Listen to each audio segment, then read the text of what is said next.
and exploited. Then there are those who want the truth revealed, disseminated, and uncensored. You are one of those people. Chester Bennington. He was 41 years old and the artist was found dead. I see the need for action. I see the need for a great reset. The very word secrecy is repugnant in a free and open society. Hundreds of abusive clergy. It was unidentified, and that's why it was so unsettling. You deserve the truth, the whole truth, and nothing but the truth.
Hello and welcome to Dauntless Live. Happy December, everybody. It's December 1st. I hope you all had an amazing Thanksgiving. My name's Adam Riva. You're going to be spending the next hour with me and my guests. We're going to have a good time. If this is your first time checking us out and you want to know more about us, I encourage you head over to dauntlessdialog.com. We are a media production and distribution studio. We make awesome documentaries. We've produced animated series. We do short films, longer films. We even curate third-party content. We have some of the coolest, mind-expanding films for you to start checking out and binging on. And we're going to be launching a new app soon. So get on board. Help us grow. If you're on a budget, that's all right. Click on the free button and you'll be brought to the free half of our website where you can start checking out some of our stuff. I think you're going to like what you find. And we also curate third-party films because we want to make it easy for you to find really high-quality information and production value. And so we've scoured the internet to find really good stuff. If you want to help us grow, we would appreciate that. Click on subscribe. We have a few different payment options. You can support us on a monthly basis. You can just go ahead and purchase an annual plan and save some coins. You can also hook someone up that you know. You can pay it forward. Gift somebody this holiday season the gift of knowledge by giving them a free 30-day membership. I think that's a good deal. If you head over to our Rumble channel where you're watching this right now, we recently uploaded. Am I sharing my screen? Okay, yes, I shared the right one, but it changed my view. All right, well, you can check out Human Farming Volume 2 Overdose. The first episode has been out for over a year, but now you can check out the second one. So an easy way that you can help us grow is send this to somebody who's in the Maha movement, somebody who is into health and health freedom. This is a great one. We've also been converting all of our films to Spanish as part of our Dauntless Espanol initiative, which is pretty cool, and we hope you check that out. Let me just double check that I don't have any more announcements before we get rocking and rolling. Yes, let me just quickly plug our brand new merch line. So heading back to our website, click on shop. And in the spirit of Christmas, maybe you want to gift yourself something or your loved one, somebody else who you know, a friend of yours who loves Dauntless. Head over to the Dauntless store where we've got all of our brand new logos on everything. So there's something that I know will be right for you. All right, let's get started with today's show. We actually have not one, but two guests today. We're going to have something of a round table. And my first guest I'm going to bring on, this is a hat trick for him. This is a three-peat. I've had him on twice before. He's a good friend of mine. He makes me happy every time I see him. David Summerall has produced not one, not two, three, four, five documentaries on J6, including Writing History, The Journalistic Battle of January 6th, Bloody Hill, The Seven Abominations of January 6th, 1,000 Days of Terror, J6, A True Timeline, and Pardon Us, Justice for All, edited by yours truly.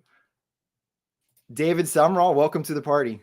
Oh, man, it's good to see you. Nobody puts out more films than you. I tell you, man, I can't even hold a candle to you, man. You do such good work. But, hey, yeah, that last one we did together was amazing. I think it was our best work just because you were a part of it. It was just an encapsulation of the several years of diligence that we had done. And, man, it's good to be on the show again today with you, brother. Hell yeah. I thought that was like the best time, that film that we made together. We all had a joyous flu in Washington, D.C. It was crazy. Down all of us. It was crazy. Yeah. Sickness, cold, winter, ice, got kicked out of the memorial, got all the things that could happen. Did the Newsmax interview that they canned, they tried to censor. I still have a copy of it. We found it the other day. It's amazing. So, yeah, that little bit of history people, don't know. It's one of those kind of secret things that we laugh about, but it was quite the experience for all of us. Yes, and just real quick, behind you, you have the First Amendment Film Festival banner. Yeah. 1afilmfest.com. People can purchase full access, not just to this year's lineup, but last year's lineup too. They get the whole package. Is that right? That's right. Look, we're just trying to share the information like you are as well with all your content, man. That's what it's about, information war. And how else? Look at that cool sticker. I mean, we should give some of those out when people buy stuff, give some swag and some merch. But honestly, it's just, that's what it is. It's not all J6 films at the Film Fest. It's every kind of, topic imaginable. And I think that's what the strength is in educating people in all these different subjects. And look at that. I've also got one of these. That's good stuff, man. And we do try to hook people up with the swag. We've got a nice little popcorn bucket full of stuff and even has Kleenex in there. We laugh about it, but you're going to need them during some of these things. They're heart-wrenching.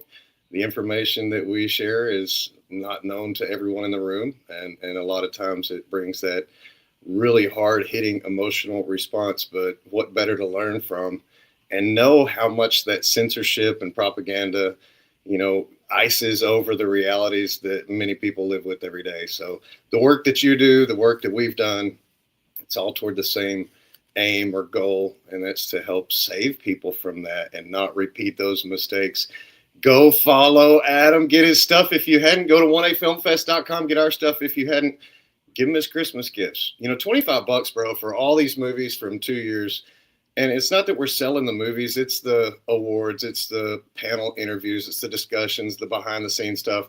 You can find these movies online if you dig hard enough. Maybe one or two of them you might have to pay for, but that's not the point. It's the fact that you can have your own watch parties with your friends and educate them on the things. They'll watch a movie. They may not go to a political deal or listen to a Trump thing or whatever. We get that.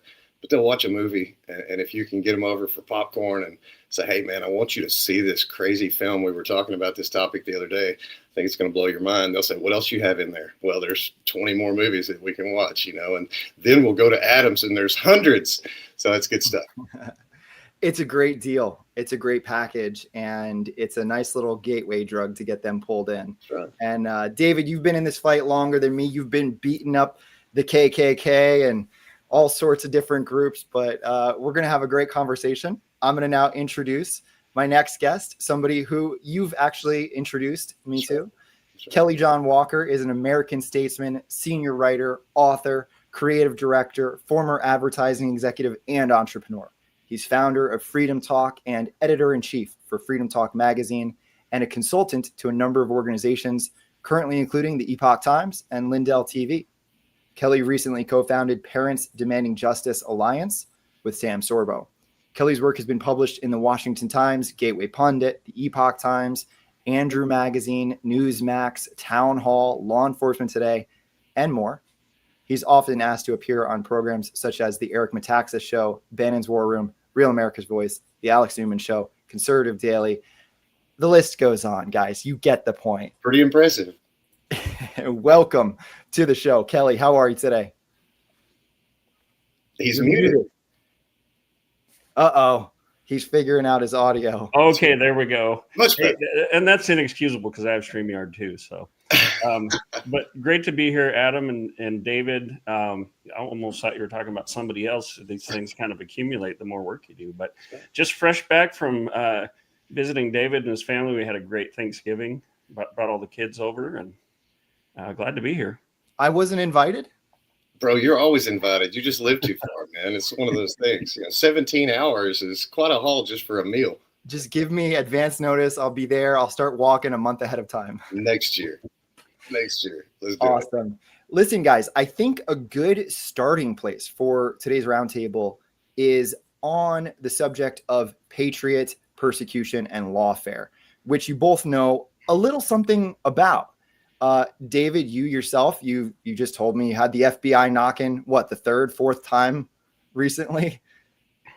It's 6. Is that 6 fingers? That's 6. Well, yeah, I've had six times, 6 visits. One, 2 months ago during this administration, 10 months in, whatever. Yeah, it's kind of a unnerving sense that it gives you. You think all that's over with the last administration, then they're knocking on the door again. This time it was FBI and Homeland Security. So, yeah, it makes you wonder, what's going on. And, of course, they didn't break any laws or do anything wrong or cross a line. They said I made comments about a jury or a judge and a juror, and they said they were there just to check a box, which to me, man, it just screams intimidation. What? You're checking a box. I mean, you could have done that on the phone or just read the social post or whatever and, gone on down. You said I didn't break any laws, so why are you here? I mean, that's the thing. So we're suing them, for the information because the FOIAs don't work. They kick those back every time. And we're tired of that. So as, the circle of life, as we know, the case is going straight back to the very judge that started with this J6 defendant named Cindy Young. It's going right back to Judge Chutkin. So, she has a vested interest. She has, all kinds of reasons why she shouldn't be looking at this case in the first place. Will she? Oh, I'm sure she will, because she needs to protect her own. And that's what we see in the system over and over and over. Kelly will tell you more of the same.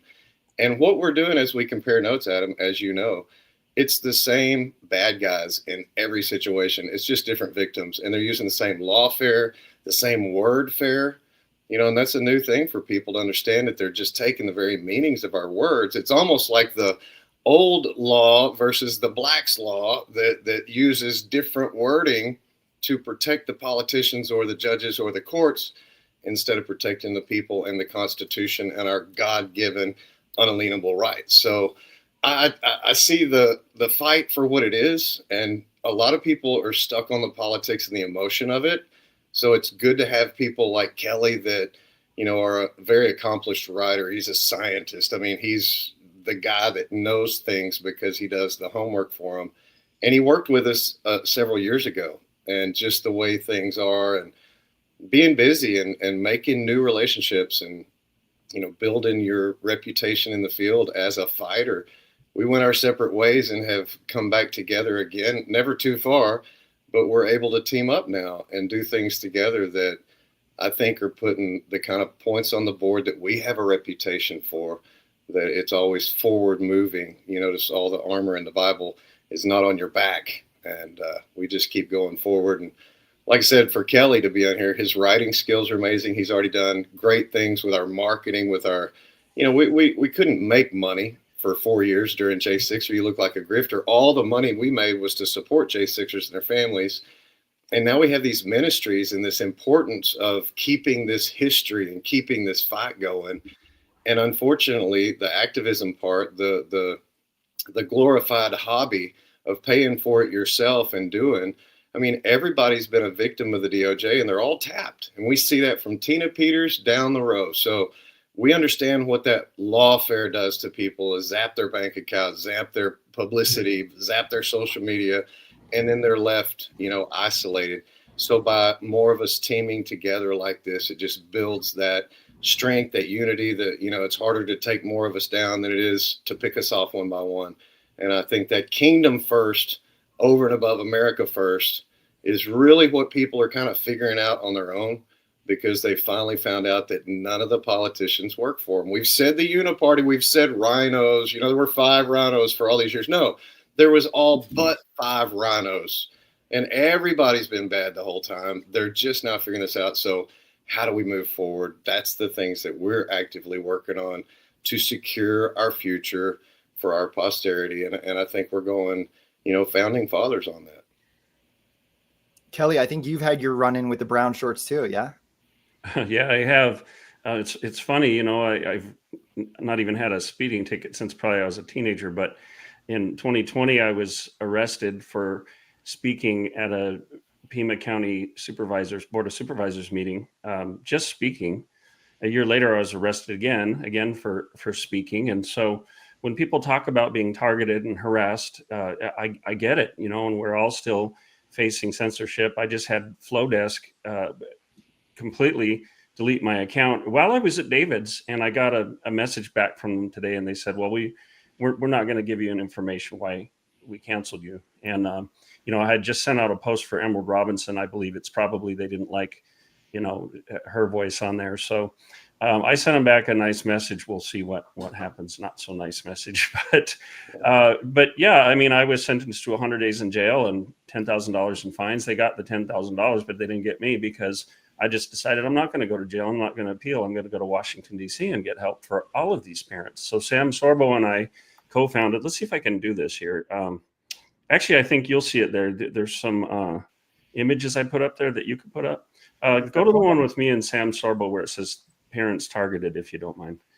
This is the first time I've restreamed from one StreamYard to another, but there's me and Sam Sorbo, Kevin Sorbo's wife, and we founded Parents Demanding Justice Alliance. I've got a logo on there too. This is when we were in Washington, D.C., one of the several times, and we went on American Thought Leaders with Yanya Kellick, and we had created this dossier to basically get the testimonies of parents across the country and what they had experienced. And I found that while my story was among the most egregious and highly persecuted parents out there, there was a common pattern all over the country. And then we looked at that and we said, well, hey, I talked to David, and it's the J6ers have been through similar. And in some cases, some J6 people, obviously the worst of the worst treatment was among J6ers. There we are in Washington, D.C. with parents, with Congressman Andy Biggs off there to the right, with representatives from Moms for America, Moms for Liberty. We held a July 15th press conference sponsored by Congressman Andy Biggs right outside the Capitol. But we, talking to David, talking to people who maybe were persecuted, sued, up to Rudy Giuliani and Mike Lindell for questioning the election, protesting outside abortion clinics, you name it. And then Arctic Frost came along, and we saw with Arctic Frost that we had the names and the information on who was doing the targeting and just the completely unconstitutional, unlawful things that they did. And a report was put out by, I'm trying to remember the name of the organization. It'll come to me here. Americans for Liberty, that showed the smoking gun that Merrick Garland's DOJ had. The DOJ lawyers had told him back at the time, 2021, I believe it was, that they had no constitutional, no legal basis to go after these parents who were speaking out at school board meetings and schools. And yet he did it anyway. He just pushed right through it. So all that information is out there. We have the smoking guns. We know what was done, similar to J6 because of David's work and some other people. We know what they did. We know that that they were the criminals, not us. And yet we're at this place where Sam and I have traveled to Washington, D.C. multiple times. We've talked to Ed Martin, the Weaponization Working Group director. We've talked with Vince Haley, domestic policy advisor. We've talked with Harmeet Dillon, Pam Bondi, Department of Education, Office of Civil Rights. We've been given promises, and we're just, after months of this, we're getting to the point where we're saying, okay, nothing's happening.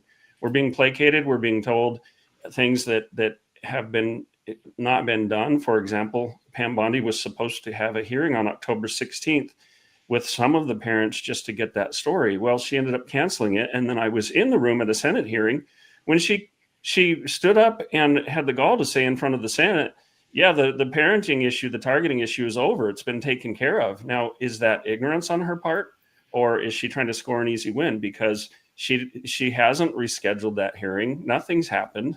We want to be respectful. We want to work with the administration. But David helps me see it this way. That we think Trump doesn't know. We think Trump doesn't know. Well, because if he gets a report from Bondi saying, yeah, we took care of that parenting issue, maybe Trump says, oh, great, let's move on. David? Well, and see, this is the thing. And so when I start talking to Kelly again and Sam and seeing where they're doing, what progress they are not making, and I said, dude, this is a flashback. We went through the same thing. I talked to Gosar, Green, Gates, Gomer, all these people, and those are the only ones that tried to help a little bit. None of the other ones did anything.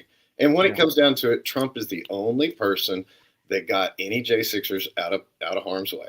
No politicians ever did what they said they were going to do, or those strongly worded tweets or any of that stuff. We covered this in our last movie, Adam. Mm-hmm. And so when we look at those patterns, and it depends on when your wake-up moment was as to how many patterns you've seen. But they're all the same. Whether it was General Flynn looking just like the J6ers in the DOJ, or whether it was the Whitmer looking just like the same op that J6 was, or whether you see as Garland going after these domestic terrorist parents for speaking out at us, these same patterns, these same bad guys. So I start telling Kelly, bro, listen, man, the thing I'm hearing from everyone in the country is the same. Trump either can't hear me or he's not listening and I'm mad at him. And he said, we're about to write a really strongly worded letter. I said, why are you going to do that, man? Here's the thing. Do you really think he knows? And he's said, wait a minute. So here's the thing. We tweet. Does he read them? We don't know. We write letters. Does he read them? We don't know. We can't talk to the man. I mean, we understand that he has insulation and people around him and, safeguards, whatever. So I said, look, we're trying to appeal directly to President Trump. That's why we started the vigil on 9/11. The day after Charlie Kirk got shot, we were in D.C. praying for Charlie and his family and the country while we were holding our signs out for J6. Yeah. Saying, you don't know what you don't know. You think you pardoned all these J6ers and everybody went back to normal. But the reality is people are still killing themselves. People are still not able to restart their lives. People are still in harm's way, in prison, could go back to prison on probation. And we just decided, look, he doesn't know. Because he's a builder. If he's going to build some ice skating rink, it's not going to just hold water. It's going to have ice. So this is a half job that he's not even aware, same as everything else, or it's the longer game, letting these people expose themselves, making a longer list, saying, here's how it all ties together. And we're the good citizens doing that homework to say, here's the thread, sir.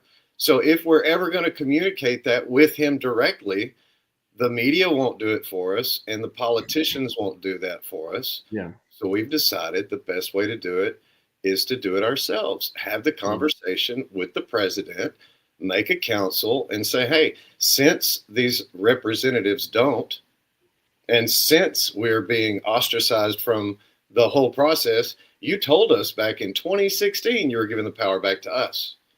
So we're going to hold you to that word. If you're the captain, we need to talk to the captain. It's our ship. His success is ours. And we're the only people that have his best interest at heart. His success. The Uniparty doesn't. The media doesn't. They all cannot wait until he's gone so they can hunt us back down for 5 years, statute of limitations, lock up all those Trump supporters, Hakeem Jeffries, all that. So that's the reality we live with. And if we're going to get to the one man who has helped, who has a possibility to help, or the inclination to want to help, I believe that's Trump. The problem is that Jay, Sixers continue to suffer.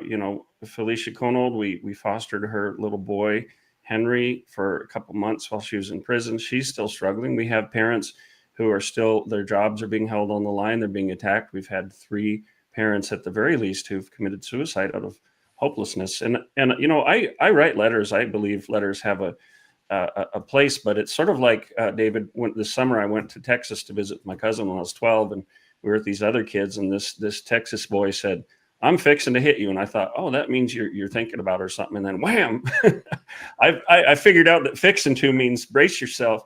So when I write a letter, it's a letter saying this is what we're going to do. And David and I and my wife Andrea have worked on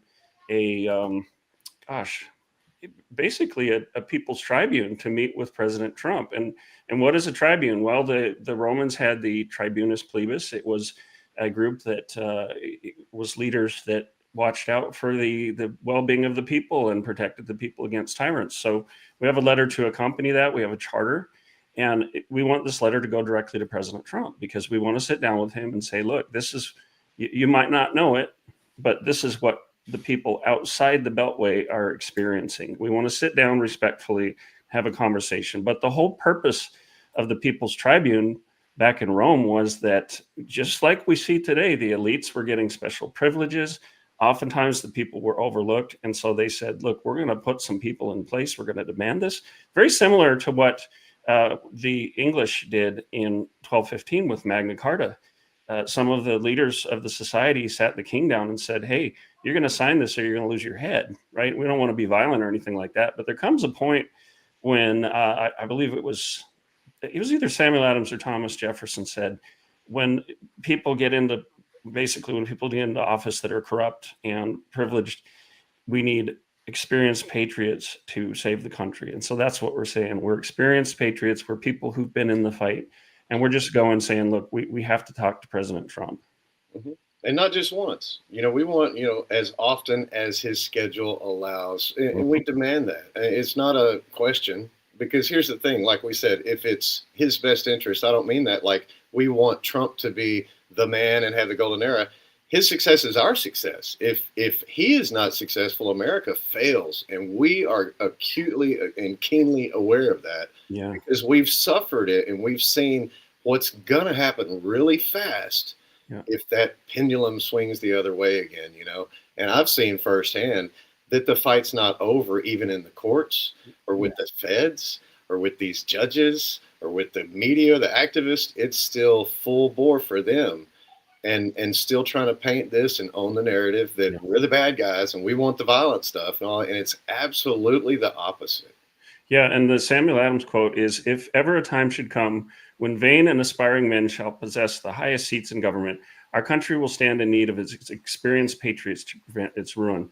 Now, just look at what happened recently. The Senate holding out on the budget, the spending bill to reopen the government, slipped in a little provision there saying, oh, by the way, if our phones were tapped or if the previous administration spied on us or anything of that nature, if we were listed in Arctic frost, we get to sue for up to $500,000 per infringement, and they can't have immunity from prosecution. They can't say, well, we're immune from this because we were doing our jobs. Nothing for the people. Now, it's interesting because I've had some conversations on the inside, and they're saying, yeah, this was a foot in the door for everybody else, and that supposedly Lindsey Graham is going to redraft something that includes all of us. But on the face of it, this was not taken very well across the nation. And for me, I'll believe it when I see it if Lindsey Graham's going to do that. But here's the optics on it. The Senate gets special privilege. It's a two-tiered justice system. It's a violation of the 14th Amendment offering equal protection. And people were understandably just pissed off. I mean, up to Steve Bannon, these different shows that I've watched to the common person saying, hey, what gives here? This is elitist. How come this, I'm sorry, Lindsey Graham, if your phone got tapped, but David's still being visited by the FBI. They tried to throw me in jail. And, another thing too is, I guess I won't mention his name, David, if you want to, you can, but a public figure who has a lot of followers, he was threatened. Pam Bondi just showed right up on social media saying, we're getting right on this. He said, oh, thanks to my friend Pam. Well, I could show you, I could pull up on the screen some of the threats I've had for the last, 4 or 5 years, and nothing's been done. Nothing. So the message I get is it only the well-connected that get justice? Because that's what it feels like right now. Yeah, I mean, look, we're definitely in uncharted territory. Trump just nullified 92% of Biden's executive orders that were signed via AutoPen. There's definitely going to be like legacy stuff from the last administration that none of us are ever going to see any redress for, or any kind of remuneration or anything recompense for that. It does remind me sort of the first administration, where Trump's generals were giving him wrong information about how many troops were in Syria.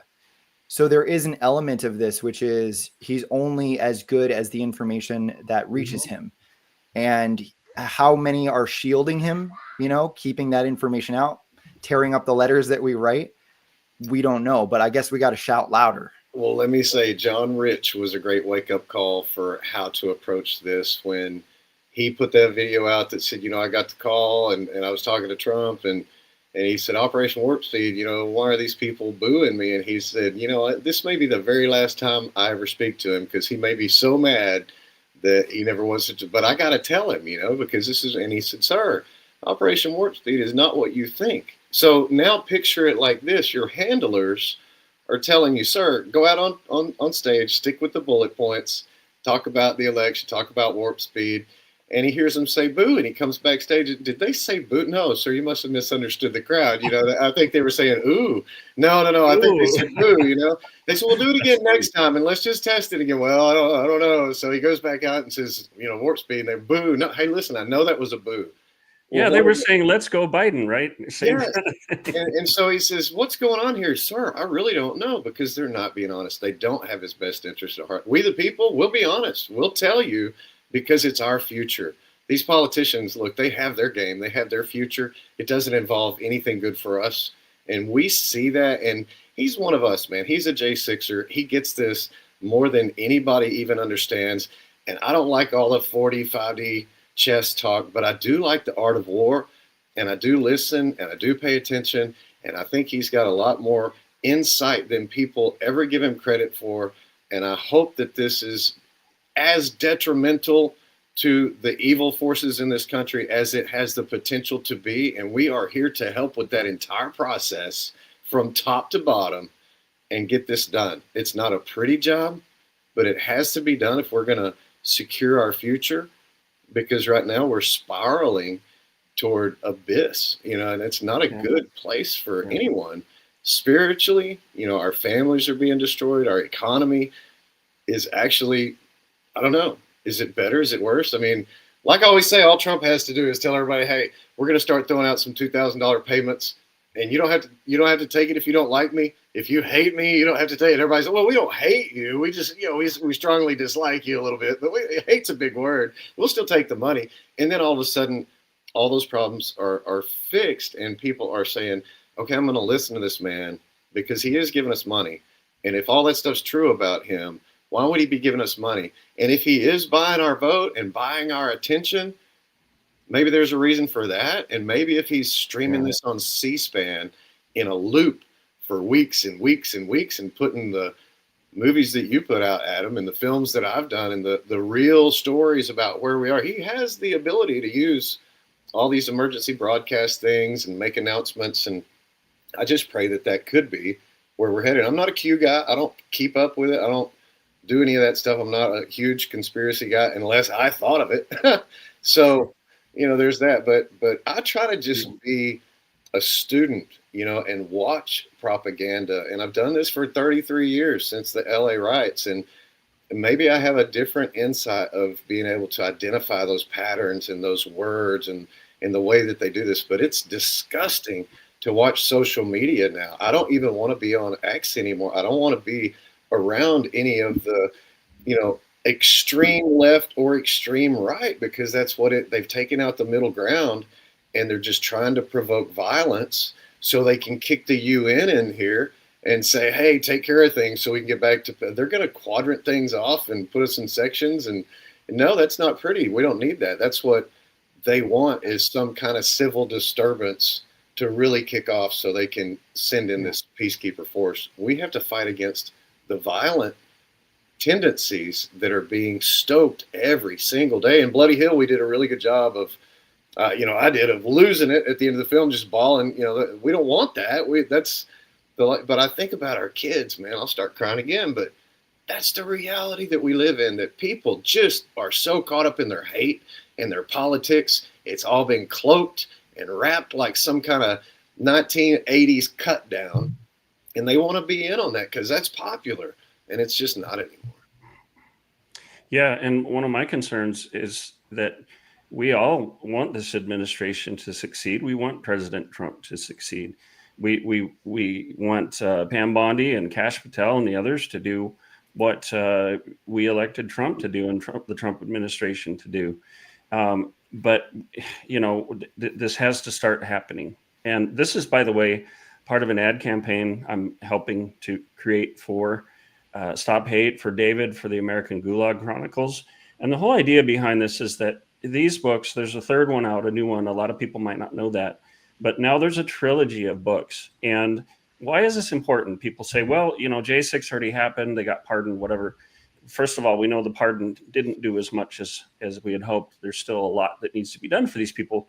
But one of the most important things is, like Alexander Solzhenitsyn said, I hope that people will learn from what happened in the 20th century so they don't repeat it in the 21st. We need to get the proper, correct history of J6 out there. We don't want people like Nancy Pelosi having the last word on this. So it's really important to get these books. I'm going to go over them with our kids. You can get them for Christmas presents. You can go to letters. What is it, David? Letters from prison.us. Yeah, right. Letters from prison.us. Real easy to do. And here's what we're doing with this campaign. We're saying, look, this is obviously Tiananmen Square. We've got a J6er there. This is what we're saying here, is that J6 was absolutely a historical moment, a world-changing historical moment. Now, what are our children and grandchildren going to think about this? It's very, very important that they see the facts, they see the words, the pictures, the letters that these people did, and then be able to make an informed decision themselves. Because we all know the media is putting out propaganda. The left, the deep state, you might call it, they've all put out this false narrative. So if you're watching the show, I really encourage you to go to letters from prison.us and get these books for yourself. They'd make a great Christmas present, especially to that liberal aunt of yours who owns all the cats and wears the glasses. That's a true story. Hey, listen, we encourage people to get them for their libraries, their local library or their local school or Christian bookstores or wherever. Yeah. It's that kind of history lesson. It's literally the letters from prison that these guys were writing back to families and friends and supporters, telling them what they experienced. And they're three drastically different books because they're three periods in time.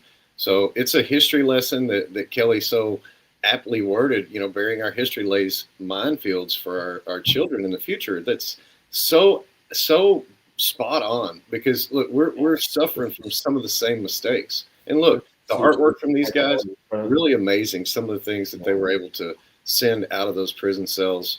And they were encouraging to us, Adam. You remember during that whole time, it was amazing for us to see how strong some of them were in being the hope for us, saying, hey, we're doing good in here. And these things, look at that Donald Trump picture. I mean, there's some really talented people that everybody has this vision of what J6ers were. And it's really not. I think the best real true description was if you were walking down a church down the center aisle and you just looked at like aisle number 9 or aisle number 11, there's an electrician and a doctor and a carpenter and a seamstress and a housewife. That's the crosscut of America. And really that's where I think the light turned on for Kelly too, because the school parents are the same, the ones that were weaponized, against, they're the same people. I tell people all the time, the only difference between the other groups and J6ers is they threw flashbang grenades at us.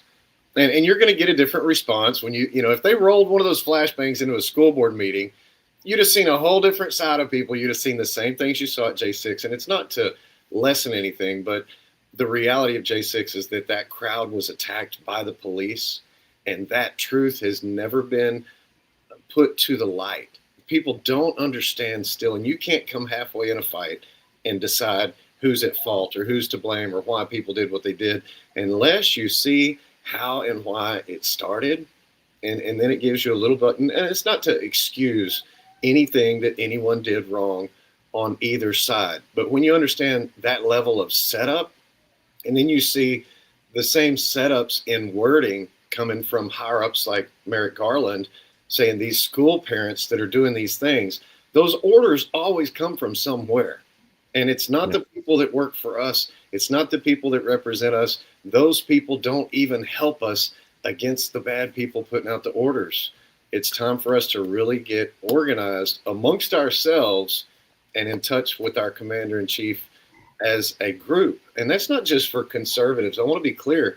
It's for Americans, because there's a lot of people that don't feel like they're getting listened to by the representatives. We were talking the other day, Kelly, and you said you saw it in this one person's eyes when they were talking. And you said, that's the same look that we get when we're talking about how we've been shorted or slighted or ignored or mistreated. So there's that commonality. And we've always tried to say, look at all the things we have in common. Maybe those are the things we really need to be focused on. Yeah, absolutely. And we did one of these hearings with J6, someone who had been to J6, and David's and company have set up this just great sort of virtual place where we can record that history and get people's testimonies. And one of the people we interviewed at the end, the question was along the lines of, what amount of money would make this right? Or what would, sort of compensate you for what you went through? And he basically said, I would turn down any amount of money if I just got justice and got my name cleared. And I felt this tingle, like that's the same with me. We've lost our house, our savings, my job, our business was taken at gunpoint. Believe it or not, there's the stories there that would just blow your mind. And I put all that on the line willingly because I knew,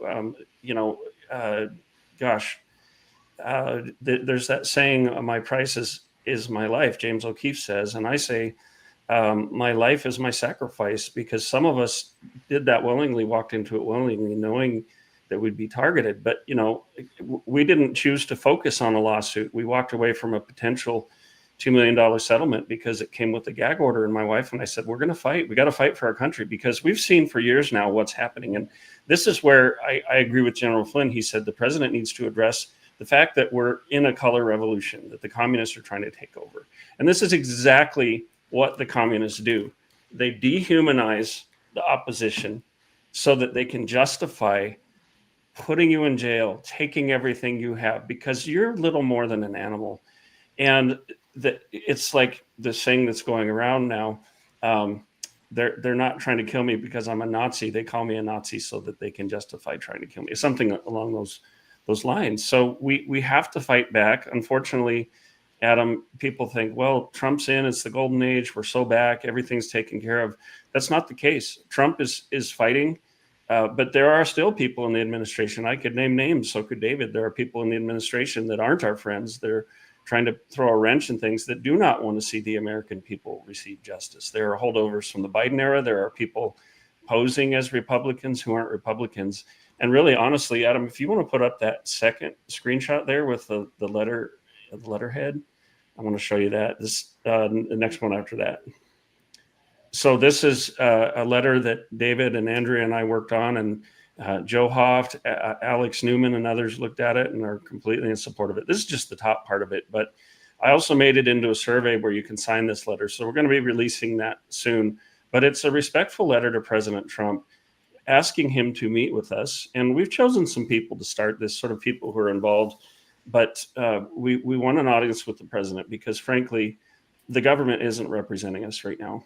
And I talked to many congressmen who say this, some of the good ones, like Eli Crane. You go on his social media and he says, most of the congressmen are in this for themselves.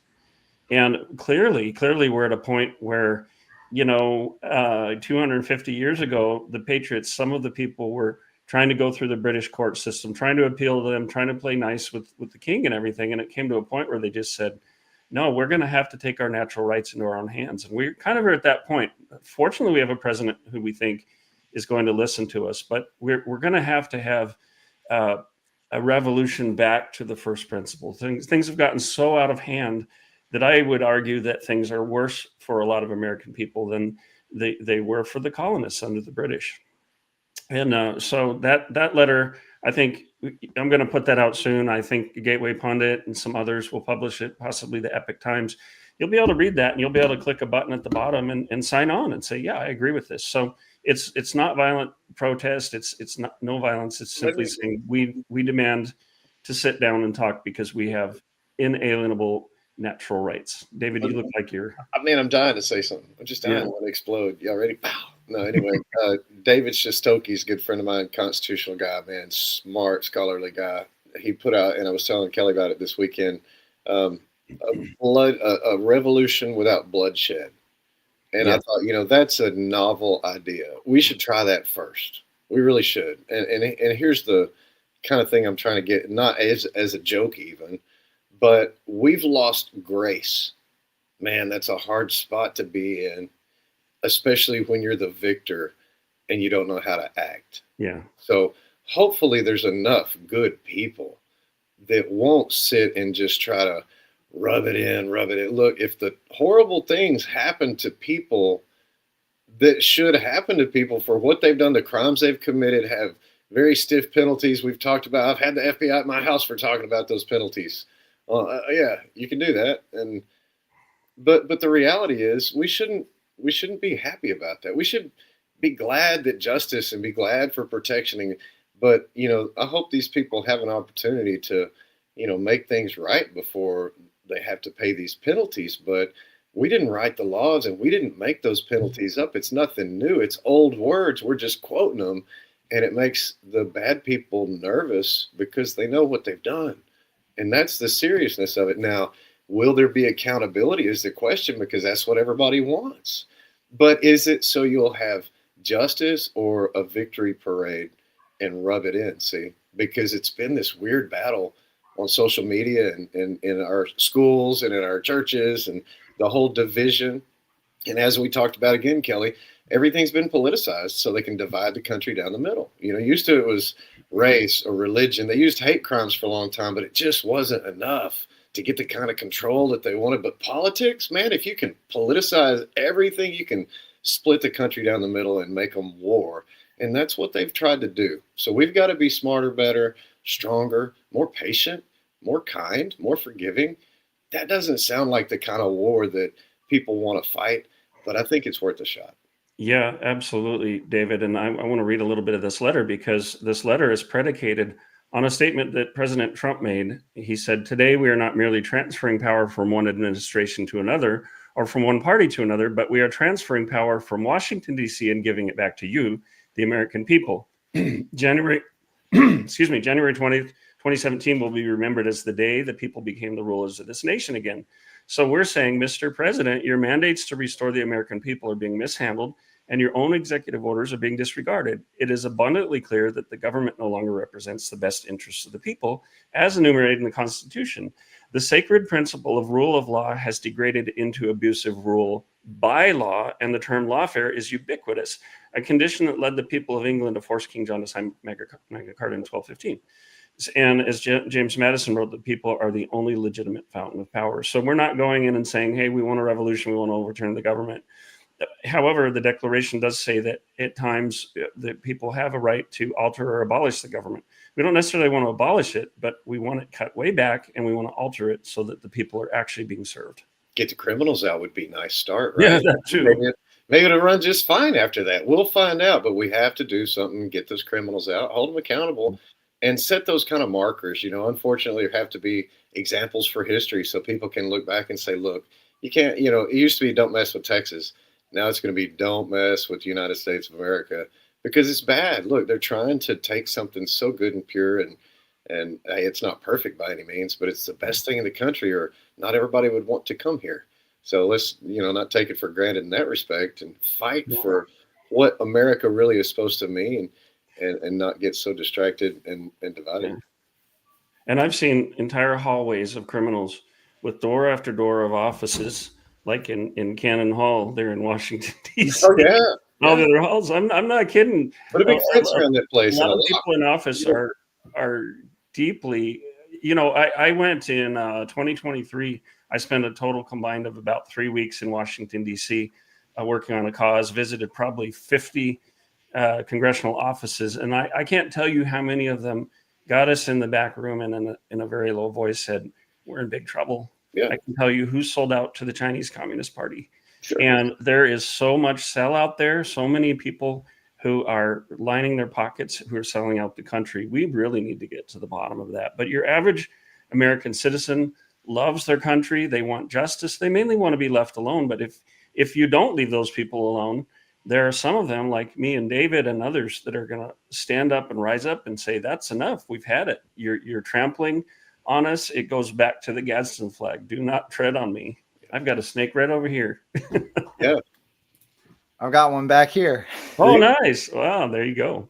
Well, MTG even said a year or two ago that everyone in Congress should be fired, and that was really, I agreed with her 100% on that. And I told Kelly, man, I think we should abolish Congress. They're just an expensive middleman, a slow drag on the system. They're the theatrical branch of government. We don't need them. They were for a time when we were all rural, and didn't have cell phones and couldn't travel and go to DC to represent ourselves. So we needed that, but we don't anymore. We have computers and cell phones, man. We can do our own, and then we could focus more on senators. I think there's some things that we could really do to hold people accountable. We've tried, report cards and this and that, but when they have the system so rigged that it doesn't matter, and we understand what that means. It's not like, oh, everything's fake. And we can influence this and that, but it's a big dance, and it depends on who your partner is that day, and if it's a good day or a bad day, and it could go either way. And then you understand that that's what they propagate, because that's how they maintain their control over us. And it's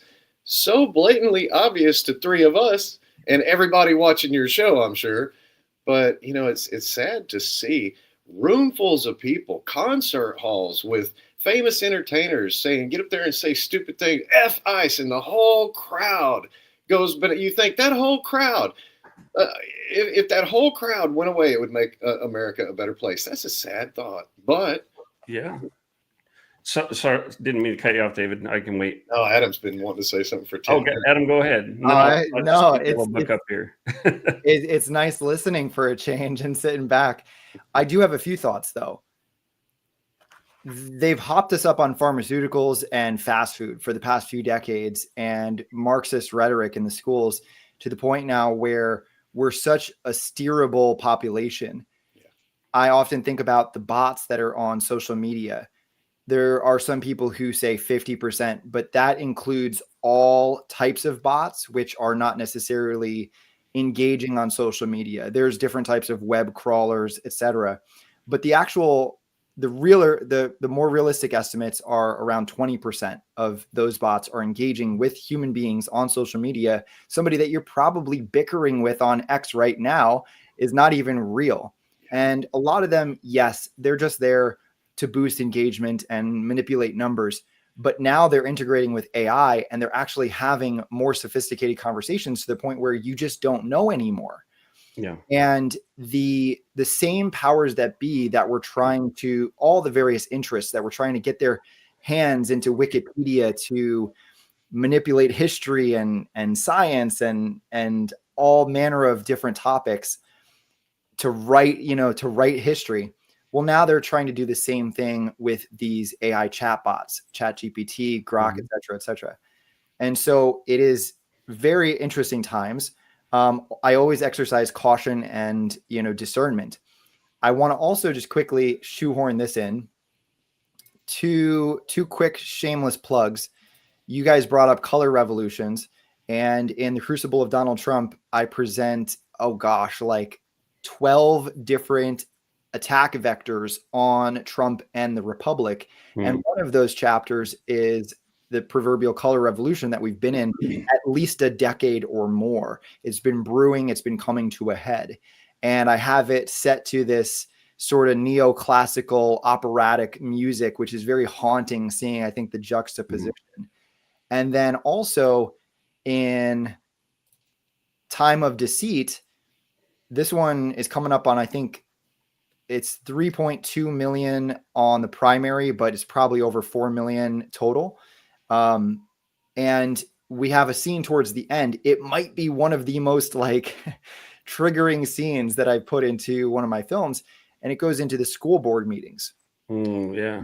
We start with that Jim Jordan clip where he's calling out the Biden administration, and then we go into all of the various parents that stood up. These are terrorists, right? These are domestic terrorists for standing up, saying that they don't want their children to see pornography, to see sexualized material, to see critical race theory, to see sexualized, transsexual, all that kind of stuff. It's all been inserted very quietly into the curriculum.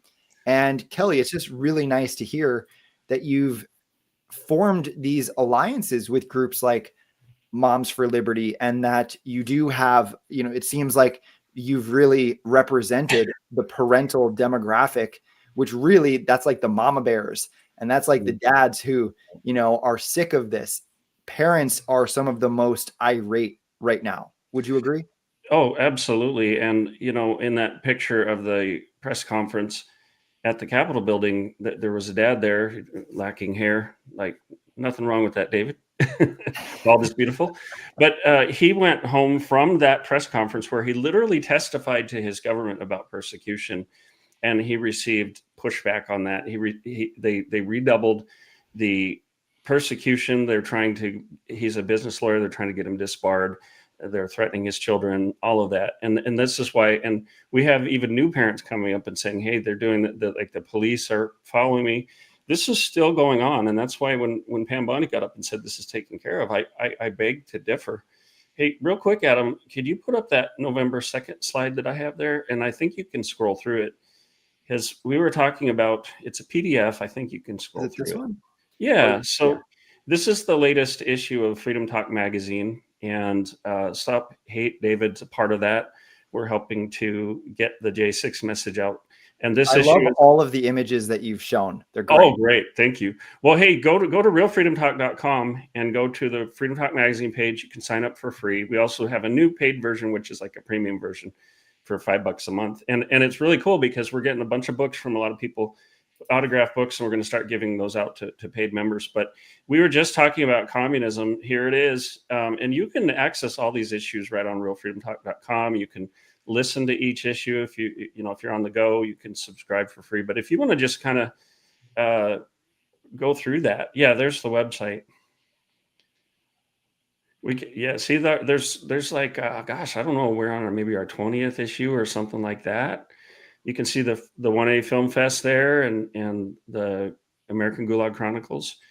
And what we do with each issue each month is we cover a certain theme, and we really, we have authors like Eric Metaxas, Dinesh D'Souza, a whole lot of others coming in, Matthew Lohmeyer, who's now Undersecretary of the Air Force. We've had some just great writers in there, and you can go into each issue, and let's say you want to get a good perspective on, lawfare. There's an issue right there. You can get several perspectives on it.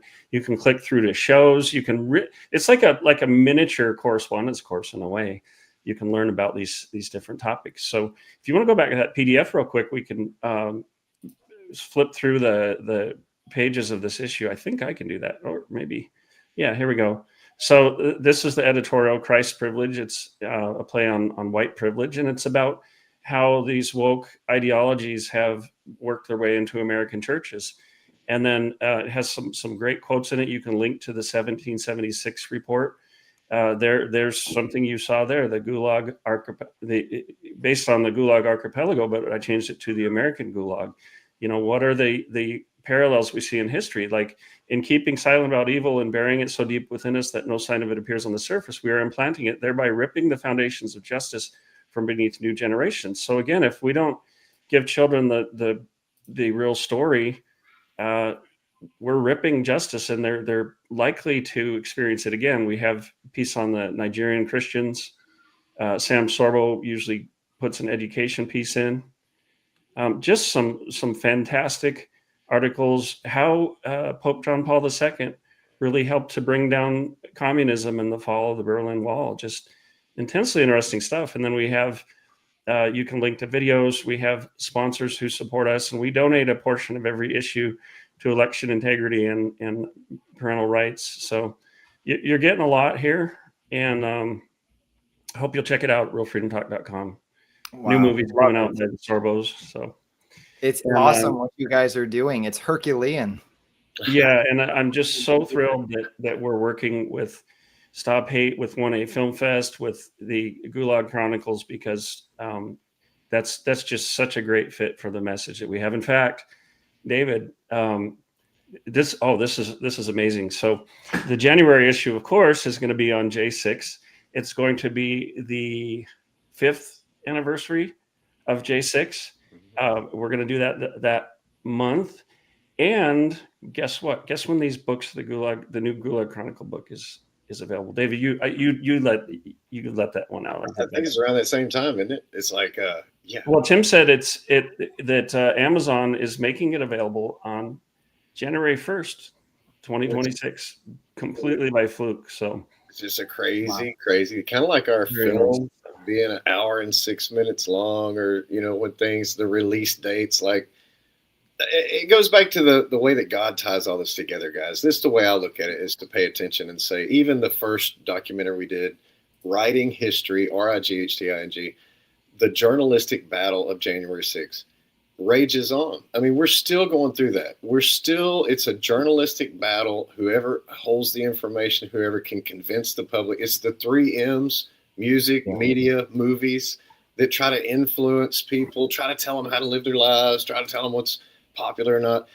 The dumbing down of America has been the most successful war that we've ever fought. And that's the saddest part, is that it means the destruction of us from within, like Abraham Lincoln said. So until we can educate these people, you have to care about them enough to educate them, and there's that hard spot in between that we're going to have to get over that hump somehow. That's the exploration that we need to do. But falling for this bait on social media stuff, it's so old. And I hope people are all getting sick and tired of watching this theatrical production. And hey, while we're talking about theatrical productions, I just want to leave you with this. I know we're out of time, man. BBC getting busted by Trump, right? That was really great. So people know that they manipulated the evidence in their film by several hours, by whatever, the speech was cut. But it's no different than what HBO did. They did the same exact thing. And it's no different than what the Select Committee did. They changed timestamps. They lied about footage. I mean, we have all these receipts. And the good news is I was able to send those to President Trump, I don't know, month and a half ago. So he's fully aware. I think it's a matter of time before he starts saying little things about what's going to happen to the Select Committee. He'll start talking about them again. He'll start talking about, HBO production, about January 6th. So wait for it. I think that we're all ready for that as well. Some of this retribution talk that people talk about as being a negative thing, it's actually a positive thing. It's what America needs to move forward. These people have been damaged, many beyond, like you talked about, beyond recompense, but you have to make an effort. And a lot of times the J6ers especially would settle for justice if it meant that these people were held accountable. But they don't understand that if you do get that justice, you also get that payment that goes along with it. So it's a twofer. You don't have to sue for what they owe you. You just tell them, this is what you owe me for what you did, because it was a crime. It's about accountability. And I tell you, nobody's fought harder to bring people to accountability than Kelly has in his field and me in mine. I'd like to just say that we're not going to stop. I think this letter is the next step to try to go to the one place that we find that has the possibility or the willingness to want to talk to us and help. And we're hopeful that this meeting will not be very long from now. And y'all just pray for that, because seriously, this could be the turning point that we need as a people to take that control back that he said in 2016. We just haven't figured it out yet. So pray that that's what we're doing. To David's point about the need for justice, Solzhenitsyn said, when we neither punish nor reproach evildoers, we're not simply protecting their trivial old age. I think of Biden there. We are thereby ripping foundations of justice from beneath new generations. Young people are acquiring the conviction that foul deeds are never punished on earth. It is going to be uncomfortable, horrible to live in such a country. And we're seeing that already. There's this generation of young men coming up that are just angry. They don't care what party you are. They don't care about anything. They're just angry because they're not seeing justice. And that's why it's so important that this administration get their act together and bring some justice for the common man. Or it is. I already hear people saying, parents contacting me saying, I'm never voting Republican again. I can't support Trump. We don't want that. We want to win the midterms. We don't want to lose all the progress. So justice has to come for the little people. It has to. Guys, this was a lot of fun. I want to give you both the opportunity to quickly plug your social media, your websites. Start with you, David. Where can people find you and your work? Well, stophate.com holds most of our stuff. X at help stop hate. And don't do stopthehate.com. You'll be very disappointed and think something's wrong with me. Just go to stophate.com. Everything's there. There's links galore. There's all our different social medias and stuff. Follow us, and all the movies are free. I just encourage people to watch them and share them and learn something and tell somebody. It's almost like the good news. Once you see it, you have to tell someone because nobody else knows. And still, you would think we'd have better traction with this information. We don't. But then 1A Film Fest, like First Amendment, 1AFilmFest.com would be the next one people need to go to help support that mission. It's our second year we've completed. We're into our third, going to shoot for July, end of July. So start following, get tickets, watch the last couple of years, check out what we did. It's very affordable. Invite people over to watch the stuff. That, once again, is the main thing. I would give them away for free all day, but we want to keep this going. We want to be able to do this year after year and keep bringing these filmmakers like Adam has been there twice because he does such good work. And it's amazing to see some of these up and coming filmmakers. I would have never heard about Adam if we hadn't done the film fest. So that, or it would have taken longer. I say never, but I hadn't. and there's reasons for that, folks. So the more communication, the more sharing this information we can do, the better for everyone. And then, of course, letters from prison.us. Get those books, share them with your friends, share them for Christmas, buy links, do something, but help these people. That money still supports J6ers, by the way. So any proceeds, it's a nonprofit, all volunteer run. And that's the amazing thing. I'm spending my money to try to help market it so we can get a better footprint, so we can help more people along the way. Kelly can vouch for all that. This is a labor of love, and we would appreciate more hands. It makes for lighter work for all of us. So thanks for having us on here again today, brother. Yeah, and I'll tell you, David and Stop Hate have really helped our family through some real scrapes when I was being arrested and politically canceled out of a job and our business being taken away. So I have nothing but love and respect for David and for Stop Hate. For all things Freedom Talk, you can go to realfreedomtalk.com. We're on mainly X and Instagram is where I put most of the things, and that's at Real Freedom Talk. So on the page, you can find a whole lot of content, writing that I do, shows that I do. You can go to the Freedom Talk magazine page. It's just a rich repository of information. It's all timeless. You can support our sponsors there. You can also go to Parents Demanding Justice and see what Sam and I and Seek Smith and others have been doing on behalf of these targeted parents. You're going to find you can just there's a tab on the Real Freedom Talk website. Okay. And you can watch videos. You can see all the documents. Some of these videos right there. Yep, there it is. Watch this intro video. It's just a couple minutes long. It'll very quickly give you a sense of what's going on. And I mean, Sam and I talked to James O'Keefe and oh gosh, just about everybody. You see a lot of familiar faces there. So you can also donate to Parents Demanding Justice Alliance. It is a nonprofit, and that goes to keep tires on our car. We just got a new CV axle. One of the J6 families helped us with that. And so we're not building empires here. We're not in this to get our personal brands out or to be big shots. We're in this to help people. And so I hope you'll go to these different websites, choose something that really suits a cause you want to support, and either donate or buy the merchandise. That really helps, because I guarantee you, of course we have to make a living for our families, but the rest of this goes out to help people and to help save our country. Well, thank you, gentlemen. This has been a lot of fun, and I love getting the opportunity to shine some light on the hard work that you patriots are doing. And Kelly, it's great to have you now in my Rolodex in case I need you. David, always a pleasure seeing you until our next film that we do together. I'm ready. I'm ready. Let's do it. Let's start tomorrow. You ready? Let's Love get it. Fantastic, guys. It's been a pleasure. I'm going to let you off now and close out the show. If you're still here with us, Thank you to all of our paying members. You guys are legends. We love you and we could use more of you. So certainly consider becoming a member today at dauntlessdialog.com. We are now preparing for our next documentary film. A big part of what we do here, I'd say our work is characterized by the sort of found footage documentaries where we spend weeks, months scouring the internet, trying to piece together these cover-ups, these cold cases, and bringing together evidence and then polishing it and making it presentable, making it compelling. But, it's time that Dauntless really steps up our production value yet again. And so our next documentary film will actually be one that we go out and we shoot footage for. And so we're preparing for that right now. We're very excited. I'll have more information on that in the coming weeks. And so I think that's going to help also improve the efficiency of our model. It's very time consuming, just meticulously finding the B-roll necessary to put together, a 30 or a 60-minute jigsaw puzzle. And I love it. And it's certainly honed my craft, but it's exhausting. It really is. It's a challenge every single time. And there's times where I feel like, that first month just drags and I'm hitting my head with a hammer.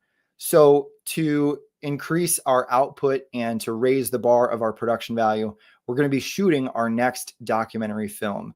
And very excited about the direction that we're headed in. 2026 is looking very bright. And so why not get on board and support your favorite media house, Dauntless Dialog? We are on a mission right now to really shine light on some of these darker conspiracies, ones that often get scoffed at or mocked. And we bring, the evidence and the sauce necessary. We bring the gravitas to kind of present it in a way where you can't laugh at it anymore. And so if you appreciate the work that we're doing, please consider subscribing. If you're on a budget, at least share the live streams, share our films, talk about us. That's one of the best ways that you can help. And look out for us. We're going to be doing the conference circuit in 2026. We're going to be possibly on stage and shaking hands and getting out in front of more people. So I just want to say thank you to everybody. If you're still here with us, one last time, I'm just going to plug our new merch line. If you head over to our website and you click on this little button that says shop, you'll be redirected to our Rise International store. With that, you can get black and white gear, and it's got our brand new logos on it. I think it looks classy. And some of the gear that's like long sleeve, the hoodies, it's perfect for this time of year. This zip up is particularly beautiful, in my opinion, with the circular emblem on the breast. I love it. I think this is long overdue that we've got our own merch line. So thank you to everybody. If you're still here, we will see you same time, same place next week. I love you all. Peace out, everybody. I'm